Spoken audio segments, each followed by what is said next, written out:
Karnataka high court ने Malur assembly हल्का कोलार जिले में कांग्रेस के रहनुमा के.वाई. नंजेगौड़ा के इंतखाब को मुअत्तल कर दिया है और वोटों की दोबारा गिनती का हुक्म दिया है।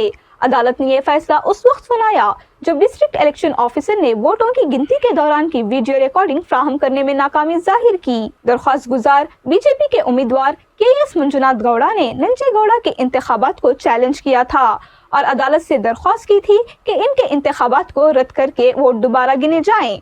अदालत ने कहा कि DEO ने वीडियो रिकॉर्डिंग फ्राहम नहीं की, हालांकि वोटों की गिनती की तस्दीक के लिए ये रिकॉर्डिंग जरूरी थी। दरख्वास्त गुजार ने अदालत को बताया कि रिटर्निंग ऑफिसर और इसकी टीम ने वोट गिनने से पहले इनके नुमाइंदों के दस्तखत हासिल कर लिए। कई फॉर्म 17C पार्ट 2 पर दस्तखत मौजूद नहीं थे और कुछ गैर मिजाज अफराद को गिनती के मरकज में दाखिल होने की इजाजत दी गई थी। अदालत ने कहा कि इन इल्जामात की सच्चाई वीडियो रिकॉर्डिंग से आसानी से तस्दीक की जा सकती है जो दस्तयाब नहीं है। अदालत ने इलेक्शन कमीशन ऑफ इंडिया को हिदायत दी है कि वो वोटों की दोबारा गिनती करें और 4 हफ्तों के अंदर नए नताइज का ऐलान करें। अदालत ने DEO के खिलाफ भी मुनासिब कार्रवाई करने का हुक्म दिया है।